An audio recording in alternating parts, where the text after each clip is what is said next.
Welcome to episode 2 of the Learn to Wrap series. This is every single tool I use to wrap a car.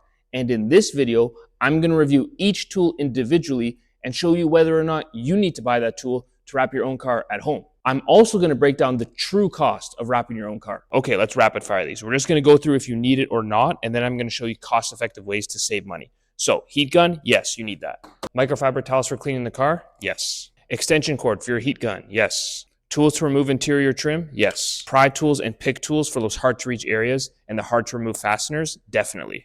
A ratchet and sockets? Definitely. A drill? Maybe. We'll talk about that later. 2 wash buckets? It's definitely better than 1, but not really necessary. So we'll stick with 1.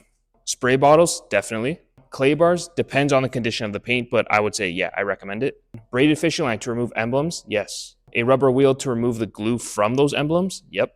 And now all the wrap tools. Okay, let's go through all the wrap tools. First, you need a knife and you need blades, 100%. You got to cut the vinyl. Do you need tuck tools? Yes, you do. These are wrap axes. Now, they're very useful, but you don't need them. They're used to cut the vinyl in like tough places around trim and stuff. Very useful, again, not 100% necessary, so maybe save money there. Do you need a Sharpie? Absolutely, for when you're writing on the tape, which you also need, for labeling the panels that you cut off the roll, and also for labeling how emblems go back on the car. So you need both of these. Extra tuck tools. You don't really need 2 sets. Again, it's useful, but not necessary. A glove, definitely. Knifeless tape, definitely. A squeegee and buffers, definitely. A snitty to cut vinyl off the roll, yep. And last, a soft measuring tape so you can measure out panels and the vinyl without scratching anything. And most importantly, you need some vinyl. This is satin rose gold from KPMF. So now that we have all our tools and material, let's talk about how to save some money. First, I went with KPMF because it's the cheaper option of all these cast brands. Now, in the past, I've made videos about cast versus calendar films, where to buy vinyl, which vinyl is right for you, all those things, the best beginner vinyl. But long story short, I prefer cast. I think if it's your first time, you should get a cast vinyl. So that's Avery, KPMF, or 3M. KPMF's the cheapest out of those 3. So I picked KPMF. Now you can also save money by doing a partial wrap, and I'll show you what I mean. I don't mean only wrapping one door and leaving the other door a different color, because obviously that would look weird. But maybe your car has natural breaks in the body or certain body lines that lend itself to a partial wrap. For example, look at this one. We're only going to be wrapping the silver part up top. This gray part at the bottom, we're going to leave it gray all down here for 2 reasons. 1, it's cheaper, but also it kind of lends itself to that retro 2-tone look. Another common 2-tone wrap that people tend to do is a tuxedo wrap, which is the top half of the car is black, or top half of the truck, whatever, SUV, doesn't matter. And then the bottom half is the original paint color. So if you want something different, maybe you can do that. That could be your way of customizing your car. Or the third way might be that you have a black car and the roof is black, like naturally black from the paint, and your hood is black. If people have a red car, a blue car, or whatever, often they'll come in to just get the roof wrap. So if your roof is already black and you leave it black, it'll look good. It's a common thing that people do. And also you're saving money by ordering less material. Now let's get back to how to save money on tools. The first is a clay bar. I mentioned at the beginning, this entirely depends on the condition of your paint. If your paint's in good shape, you won't need one. But if your paint feels really rough, there's dirt trapped in it, this is basically like exfoliating the paint. It really helps to allow the vinyl to stick.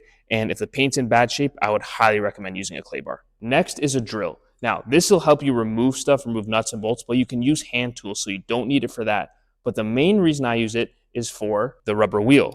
This rubber wheel is used to remove the adhesive after you've removed emblems. You can do it by hand. It's a pain, but if you're really tight for money, you could probably skip the rubber wheel, try and do it with a cloth and do it by hand, and skip the drill. The last way to save money is by not buying 2 buckets. If you only buy one, you have to make sure it has a dirt trap like that to prevent dirt and rocks and stones from getting stuck in your washcloth and potentially scratching your paint. It's not strictly necessary, like it's possible to wrap a car without doing that, but you run the risk of damaging the vehicle. If it's a customer's car, 100% get 2 buckets because you don't want to damage the car.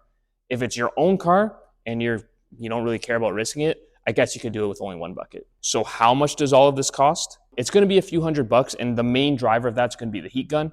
You could get a cheapo heat gun, but I don't know, I feel like that would be a pain, especially if it dies on you or the heat setting isn't hot enough.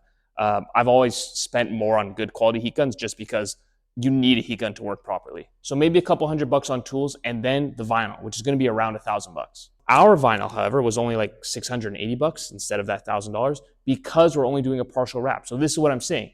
If you're looking to save money, look for areas on your car that you don't really need to wrap fully. Roof, mirrors, door handles, maybe even the hood, if your car is black especially. Wrapping your car is not going to be cheap, but trust me, it's worth it. It's incredibly satisfying. And if you're someone who's looking to get into working on cars or customizing cars, I think wrapping is a great place to start because you don't need any car knowledge. You can find most videos for like disassembly online, and it's really not that difficult. It just takes patience. Now, speaking of disassembly, stay tuned for the next video where I show you how to prep the car for vinyl wrap. And as always, thanks for watching.